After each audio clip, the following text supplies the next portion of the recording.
नमस्कार सभी को। आप सभी का बहुत बहुत स्वागत है आपके अपने YouTube चैनल पर। आज हम मैग्नेटिक डायपोल के बारे में बात करेंगे, पर उसके अंदर टॉर्क लगा देंगे। मैग्नेटिक डायपोल तो हम पढ़ के आ चुके हैं कि डायपोल क्या होता है, जिसके दो पोल होते हैं। साउथ से नॉर्थ की बात करके आ चुके हैं।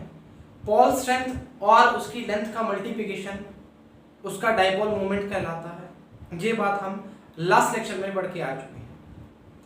आज का जो लेक्चर है हमारा टॉर्क पे है।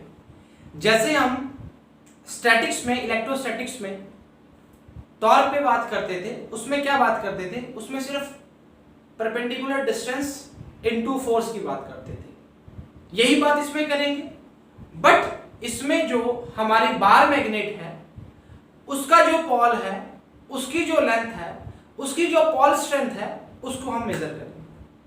प्रोसेस वही रहेगा, एक इस डायरेक्शन में मूव कर रहा है, एक उसके ऑपोजिट डायरेक्शन में मूव कर रहा है। फील्ड जो रहेगी, मैग्नेटिक फील्ड, वो भी यूनिफॉर्म रहेगी। तो प्रोसेस वही है, चीजों को थोड़ा सा रिलेट करके, ताकि चीजें हमें याद भी आ सके। ठीक है, तो जो बच्चे चैनल पर नए हैं चैनल को सब्सक्राइब करें, जो बच्चे पुराने हैं चैनल को शेयर करें। और एक आपसे बताते हैं आपको बात कि जल्द ही 2 या 3 सितंबर से या 4 सितंबर से, या हो सकता है 5 भी हो जाए, 5 सितंबर के बाद आपके 11th के भी लेक्चर स्टार्ट हो जाएंगे। होपफुली 10th के भी। बात बहुत पुरानी से कह रहा हूं मैं, 10th वाले तो, बट अभी से थोड़ा सा ट्रैक पे है काम, तो 5 सितंबर से स्टार्ट करना कर देंगे जी। 11th के तो डेफिनेटली हो जाएंगे। तो आज हम टॉर्क के बारे में डिस्कशन करेंगे। तो टॉर्क के बारे में थोड़ा सी बात कर लेते हैं। टॉर्क एक्चुअली होता क्या है? टॉर्क वही है, हम बोल सकते हैं कि रोटेशनल मोशन में सिस्टम ऑफ पार्टिकल, जो हमारा सेकंड चैप्टर है 11th में, उसमें हमने टॉर्क के बारे में डिस्कशन किया हुआ था, जिसके हमने एग्जांपल भी देखे थे कि रोटेशन मोशन की जो बात करता है। उसी तरह आज हम जो बात करेंगे वो बात करेंगे, मान लेते हैं कि एक बार मैग्नेट है इस टाइप की, ठीक है, मान लेते हैं ये नॉर्थ साउथ की बार मैग्नेट है। सेम वही प्रोसेस रहेगा, आप थोड़ा सा चर्चाएं देखना क्या होंगी। इसमें एक मैग्नेटिक फील्ड इस तरह से लगा दी है, ऊपर नीचे मैग्नेटिक फील्ड लगी थी पहले, ऊपर बार मैग्नेट, इससे कुछ फर्क नहीं पड़ता जी। ठीक है, ये लीजिए जी, ये हमारी क्या है, बार मैग्नेट है, सॉरी मैग्नेटिक फील्ड। तो इसके लिए हमने जो लेंथ ली थी वो क्या ली थी, 2L ली थी। ठीक है, पोल स्ट्रेंथ की बात करते हैं, वही हमारी पोल स्ट्रेंथ QM के लिए होता है। तो इस पे लगने वाला जो फोर्स होगा वो क्या हो जाएगा, QM इंटू B। मतलब इधर जो लगेगा फोर्स, इसको मैं ऐसे बनाता हूँ, और सॉरी इसको इंटरसेक्ट मत करवाना जी। ये लगने वाला फोर्स क्या हो जाएगा, QM इंटू B इसके लिए, मतलब नॉर्थ के लिए, इसके डायरेक्शन में। और इसकी जो ऑपोजिट डायरेक्शन में बात करेंगे वो हम ऐसे करेंगे, QM इंटू B। ये भी क्या है, इसकी ऑपोजिट। गोला इसलिए लगाया ताकि चर्चा समझ आ सके। लेंथ 2L है, परपेंडिकुलर डालेंगे मान लेते हैं यहां पर, और अगर थीटा एंगल से बात करते हैं इसकी, तो ये cos थीटा और ये क्या बन जाएगा, 2L sin थीटा। और ये बात हम पहले बता चुके हैं आपको। तो अभी हमें करना क्या है, अभी हमें कुछ नहीं करना, अभी हमें टॉर्क की वैल्यू निकालनी है। सबसे पहले हम टॉर्क के बारे में कुछ पढ़ेंगे, टॉर्क एक्चुअली होता क्या है, उसके बाद हम चर्चा करनी स्टार्ट करेंगे जी। चलो, the forces on the two poles are equal and opposite, they form a couple। Normal सी बात है। तो अगर हम बोलेंगे फोर्स ऑन n, मतलब नॉर्थ पोल की बात करेंगे, तो हम क्या बोलेंगे, Fn की जो बात करेंगे वो करेंगे QM इंटू B। ये बात हम पहले कर सकते हैं। फोर्स ऑन साउथ पोल की जब बात करेंगे तब हम क्या बात करेंगे, तब हम ये बात करेंगे Fs equals to QM into B। क्योंकि हमने क्या बोला है, R equal R opposite, opposite एक उधर जा रहा है, इधर भाग रहा है, तो ऑपोजिट तो हो ही गया, कहाँ दिक्कत आ रही है इसमें, तो दिक्कत आई नहीं। अच्छा, अभी जो बात करने वाले हैं हम इसको थोड़ा सा इरेज करेंगे साइड से यहाँ पर, है ना, तो इसको इरेज कर देते हैं। हाँ जी, अभी हमने बात करनी है टॉर्क की। तो टॉर्क जो हमारा आएगा, जिसको हम टॉ ऐसे बोलते हैं, force into perpendicular distance. Clear बात। अच्छा, फोर्स की वैल्यू कोई भी फोर्स ले सकते हैं, QM into B rotational motion के लिए इंटू परपेंडिकुलर डिस्टेंस कितनी है 2L साइन थीटा। मतलब इसके लिए ये देखो, ये इसका लिए ये ऐसे है और परपेंडिकुलर डिस्टेंस ऐसे बढ़ रही है, उसका फोर्स ऐसे है, परपेंडिकुलर डिस्टेंस ऐसे बढ़ रही है, तो बराबर है, ये चक्कर वाली बात नहीं।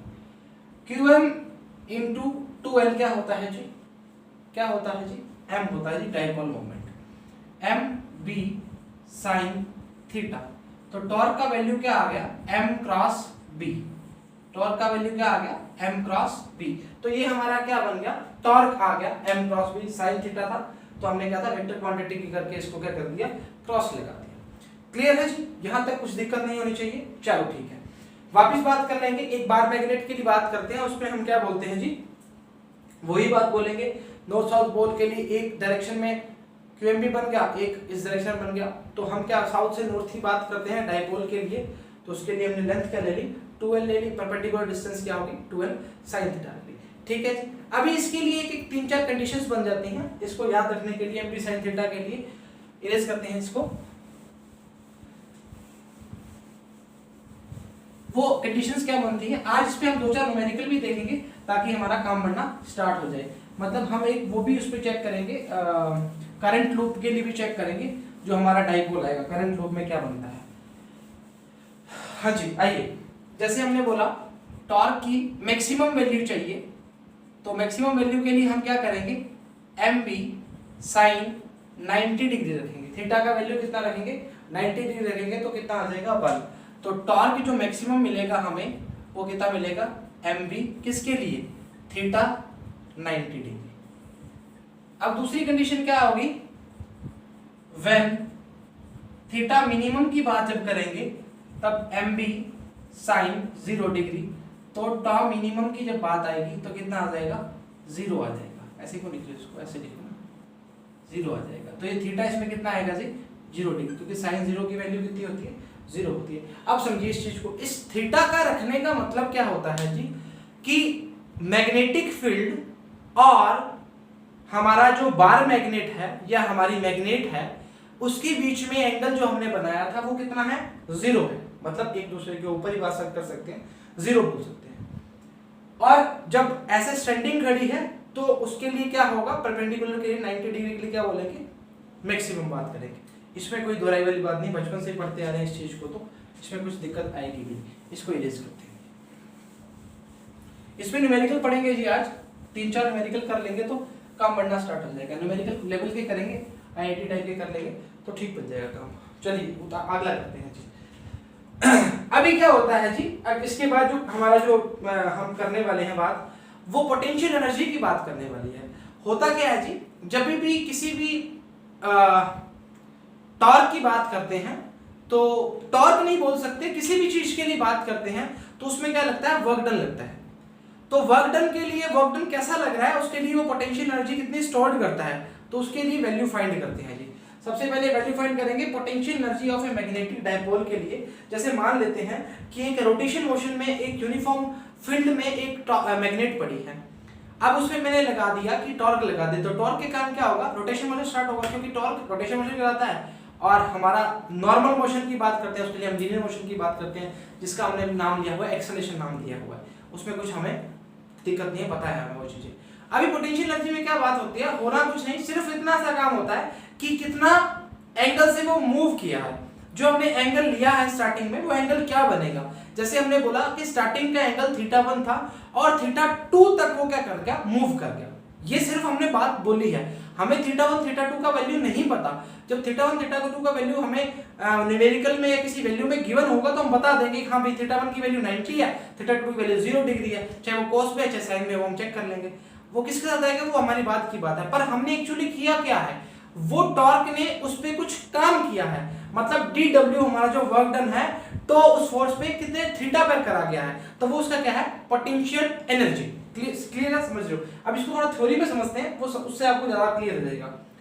If the dipole is rotated against the action of this torque, पहले बोला ना टॉर्क के अगेंस्ट वर्क करेगा, तो work has to be done. आप देख लो किसी भी काम को करते हैं एनर्जी वेस्ट होती है। चाहे वो क्रिकेट खेलते हैं, शॉट लगाते हैं तो एनर्जी वेस्ट होती है, ज़्यादा धोनी खेल लेते हैं तो थक जाते हैं तो हम कहते हैं एनर्जी बहुत वेस्ट हो चुकी है। तो उसकी तरह हमने क्या बोला, उसके अगेंस्ट कुछ काम कर रहे हैं, एक्शन लगा रहे हैं, सीधी सी बात है, इसको याद रखिए।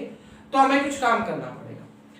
This work done is stored as potential energy of the dipole. ये बात हमने बोली है जी।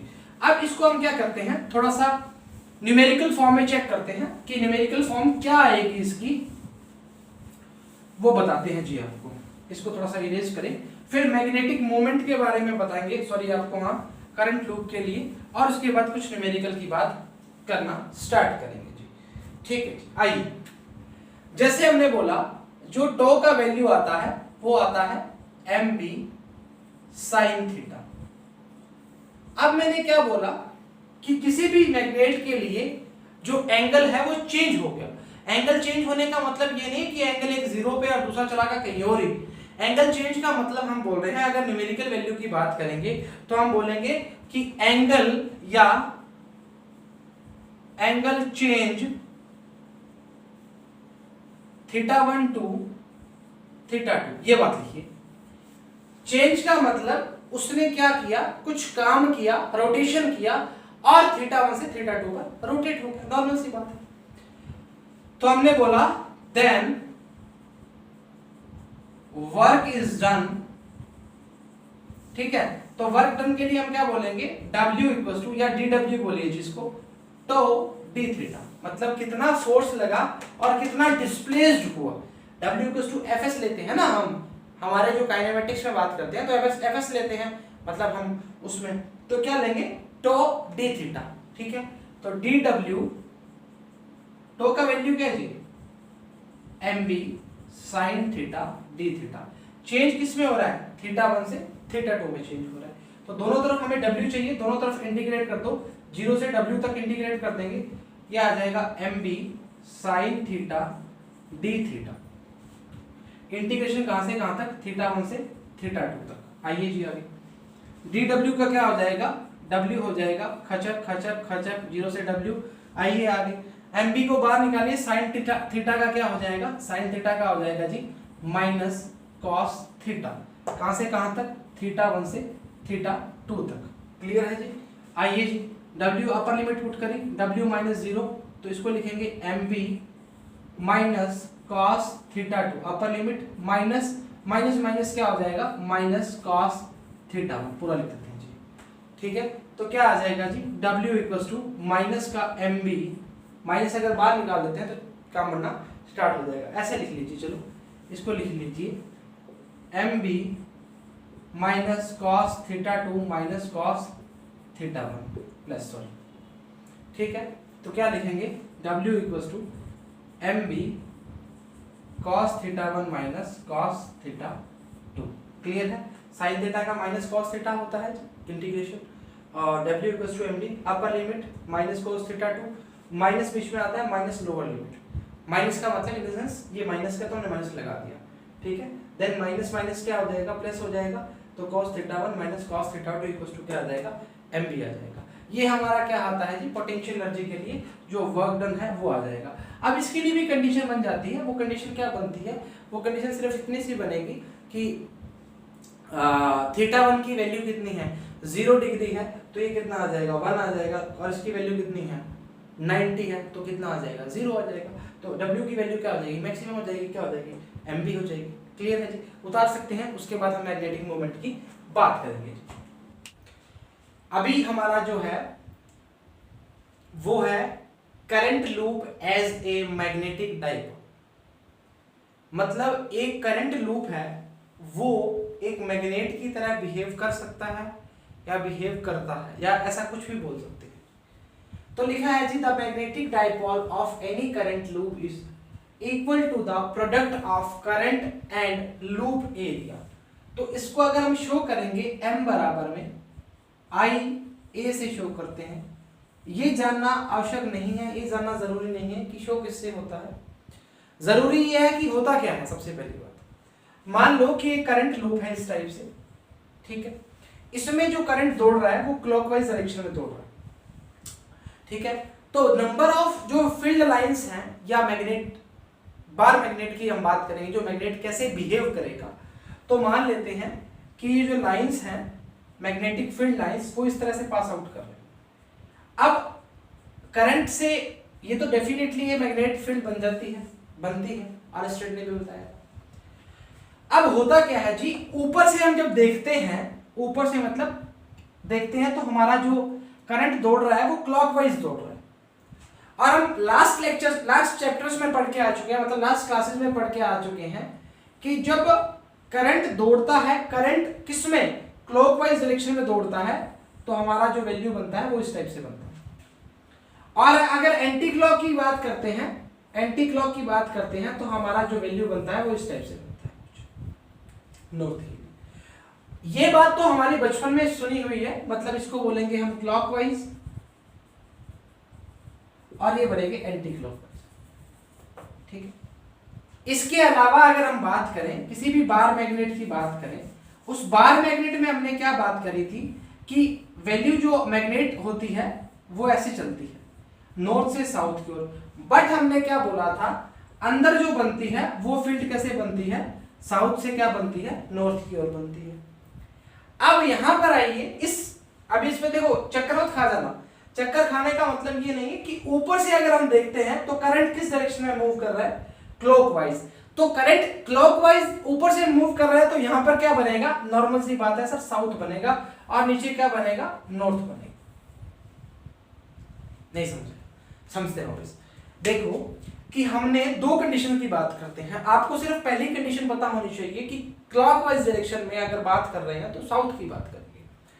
तो हमने क्लॉकवाइज के साथ बात की है, तो मतलब हमने क्या बोला कि बार मैग्नेट के अंदर मैग्नेटिक फील्ड लाइंस साउथ से नॉर्थ की ओर होती हैं, ये हमें पता है, ये रूल है, ये बात हमें पता है।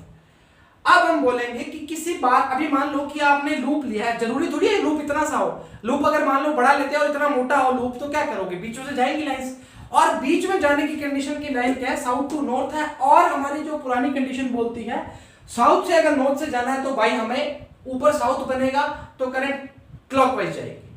तो ऊपर से अगर हम करंट क्लॉकवाइज घुमा रहे हैं और यहां से हम इसको एंटी क्लॉकवाइज घुमाएंगे, तो आइए कंडीशन, इसको नीचे करके देखोगे तो क्या बनेगा, नॉर्थ, इसको ऊपर करके देखोगे तो क्या बनेगा, साउथ। कंडीशन दोनों तरफ अप्लाई होगी, कोई दिक्कत वाली बात नहीं है।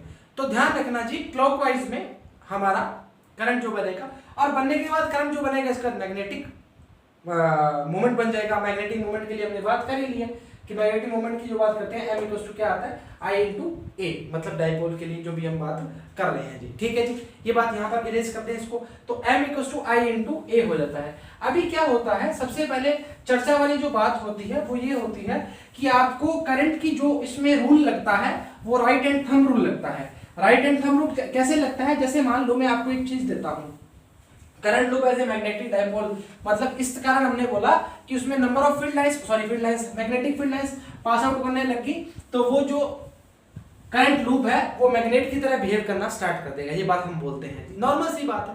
किसी भी करंट की अगर बात करते हैं, उसमें कुछ पास आउट कर रहे हैं इलेक्ट्रिक फील्ड लाइंस, तो वो कहते हैं इलेक्ट्रिक फील्ड की तरह बिहेव करना स्टार्ट, मतलब चार्जेस की तरह फ्लो, जो भी कुछ बोलते हैं हम बात कर सकते हैं जी, ठीक है जी। अब होता क्या है जी, जैसे मैंने आपको बोल दिया कोई करंट लूप की बात कर रहा है, करंट लूप में आपने जिस डायरेक्शन में करंट का फ्लो हो रहा है, जैसे मान लेते हैं कि किसी डायरेक्शन की हम बात कर रहे हैं, क्लॉकवाइज की बात कर रहे हैं, तो क्लॉकवाइज में हमने क्या बोला कि करंट फ्लो कर रहा है और नंबर ऑफ फील्ड ऊपर से नीचे की ओर आ रही है, तो वो क्या है, ऊपर क्या बन गया, साउथ, और नीचे क्या बन गया, नॉर्थ बन गया। तो इसी के लिए जो हमारा मैग्नेटिक मोमेंट आया वो कितना है, m। आपने तो डेफिनेशन सिर्फ इतनी सी लिखी है कि द मल्टीप्लिकेशन या the product of I and area.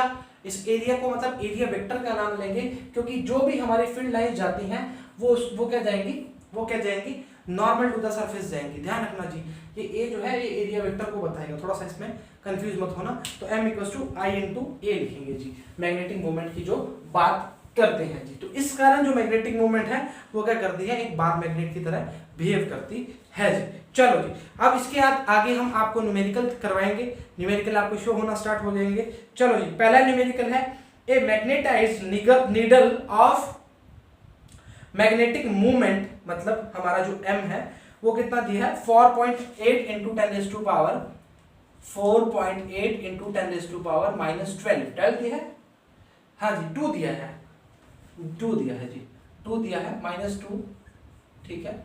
और उसके बाद हमें गिवन है प्लेस 30 डिग्री, जो एंगल है वो हमारा कितना है 30 डिग्री है। और उसके बाद बोला है यूनिफॉर्म मैग्नेटिक मैग्नेटाइज, जो हमारा B का वैल्यू है वो कितना दिया है 3 इंटू 10⁻⁻2 टेस्ला, है ना। तो पूछा क्या है, उसने पूछा है हमसे टॉर्क पूछा है, तो उसने बोला है what is the torque acting on the needle. तो टॉर्क हमारा अभी जस्ट पढ़ के आए हैं, वो क्या होता है mb sin थीटा होता है। m का वैल्यू कितना है जी 4.8 इंटू 10⁻⁻2 है, b का वैल्यू कितना है जी 3 इंटू 10⁻⁻2 है, और साइन क्या है 30 डिग्री है, और साइन 30 की वैल्यू कितनी होती है 1/2 होती है। तो 4.8 इंटू 10 कितने हो गए -4 हो गए, 3 हो गए, 1/2 हो गया जी। हटाओ हटाओ लगाओ, ये कितना आएगा जी 0, ऊपर जाके -5 बना देगा, कुछ गलत तो नहीं हो रहा, ठीक है जी। ये आएगा कितना आएगा 2 दूनी 4, 2 चौके 8, 3 इंटू 10⁻⁻5, ये आ जाएगा 72 इंटू 10⁻⁻5, ये क्या आ जाएगा टॉर्क, या 7.2 इंटू 10⁻⁻4, जो भी लिखना चाह रहे हो, कोई दिक्कत वाली बात नहीं है जी। आगे हमारी बात करते हैं, आगे क्या है, ये तो फर्स्ट क्वेश्चन हो गया। सेकंड क्वेश्चन की बात करते हैं, इसको इरेज कर दें। सिंपल सा क्वेश्चन था, बेसिक से ही स्टार्ट करेंगे, आगे थोड़े से लेवल बढ़ाते जाएंगे क्वेश्चनों का। हाँ जी, एक चीज और बता देते हैं जी, हमारा जो u का वैल्यू आया था, हमारी जो एनर्जी की वैल्यू आई थी वो हमारी ये आई थी cos θ1 माइनस cos θ2। अगर किसी प्रकार का कोई स्टेबल इक्विलिब्रियम की बात करता है तो θ1 की वैल्यू जो होती है वो 90 डिग्री होती है, और θ2 की वैल्यू जो होती है वो 0 डिग्री होती है। वो आपको ऐसा एक क्वेश्चन बता देते हैं ताकि आपको प्रॉब्लम ना आए। अगर आप इसको सीधा लिखना चाह रहे हो, अगर mb cos θ2 माइनस cos θ1 लिखना चाहोगे तो mb, आपके एनसीईआरटी में किसी में ऐसा भी लिखा जा सकता है जी, उसमें कोई दिक्कत वाली बात नहीं है जी। इसको इरेज कर देते हैं क्योंकि ये पढ़ा चुके हैं पहले, अब इस पर न्यूमेरिकल करेंगे जी। तो करते हैं जी, क्या है जी न्यूमेरिकल है, a short bar magnet placed with its axis at 30 degree to a uniform magnetic field of, मतलब हम जो जो चीजें गिवन है उसको लिखते जाते हैं। b की वैल्यू जो है वो 0.2 टेस्ला गिवन है, और हमारे पास थीटा की वैल्यू 30 डिग्री गिवन है, और टॉर्क की वैल्यू हमारी वो गिवन है 0.06, है ना 0.06 गिवन है न्यूटन पर मीटर, ठीक है जी। अच्छा, अब बोला क्या है उसने बोला है कि पहले बताइए calculate the magnetic moment of the magnet. हाँ, तो हमें आता है ना magnetic moment, tau equal to क्या होता है mb sin थीटा होता है, तो हमें m पूछा है मैग्नेटिक मोमेंट के लिए, तो टॉ अपॉन क्या आएगा b sin थीटा आएगा।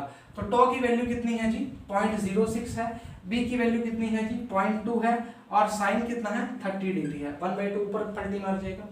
तो 0.06 ऐसे लिखिए ना इसको, 0.06 इंटू ये कितना आ जाएगा 2/0.2, हटाओ लगाओ हटाओ लगाओ हटाओ हटाओ हटाओ हटाओ, कितना आ जाएगा जी 0.6 आ जाएगा। किसकी वैल्यू, मैग्नेटिक मोमेंट की वैल्यू कितनी आ जाएगी 0.6 आ जाएगी, ठीक है। अगला सेकंड क्वेश्चन क्या पूछ रहा है जी, सेकंड क्वेश्चन पूछ रहा है कि find out what orientation of magnet corresponding to its stable equilibrium in the magnetic field.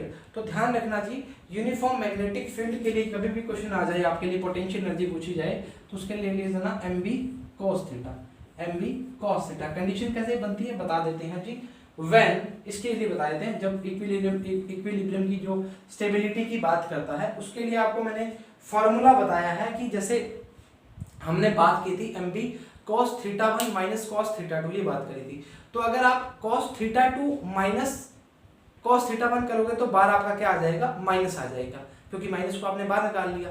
तो अब इसमें क्वेश्चन क्या पूछा है, क्वेश्चन में पूछा है कि मैग्नेटिक इनस्टेबल इक्विलिब्रियम, तो हमें कुछ ऐसी कंडीशन बताइए कि जो स्टेबल इक्विलिब्रियम, तो हम क्या बोलेंगे कि जो पहले वाला θ1 है उसके लिए तो हम कितना बोलेंगे 90 डिग्री, और सेकंड वाला जो θ2 है उसके लिए हम क्या बोलेंगे 0 डिग्री बोलेंगे।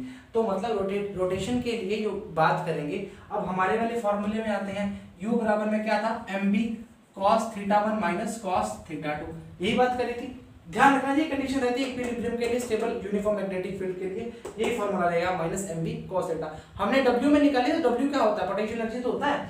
तो आप देखिए u इक्वल टू क्या आएगा mv, देखो cos थीटा, cos 90 की वैल्यू कितनी होती है, 0 होती है। तो cos 90 की वैल्यू 0 होती है ना, हाँ cos 90 की वैल्यू कितनी होती है, 0 होती है। और cos 0 की वैल्यू कितनी होती है, 1 होती है। तो माइनस mv cos थीटा,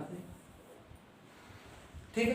तो अब थीटा के लिए क्या हम क्या माइनस mv आ जाएगा ना, तो उसके लिए हम क्या बोलते हैं, उसकी वैल्यू के लिए हम क्या बोलते हैं, जो थीटा की वैल्यू है, ठीक है, थीटा की वैल्यू है वो किसके लिए पुट करनी है, 0 डिग्री के लिए पुट करनी है, ताकि वैल्यू कितनी आ जाए, 1 आ जाएगी, ठीक है। इसमें कुछ दिक्कत वाली बात नहीं होनी चाहिए आपको। इरेज कर दे, चलो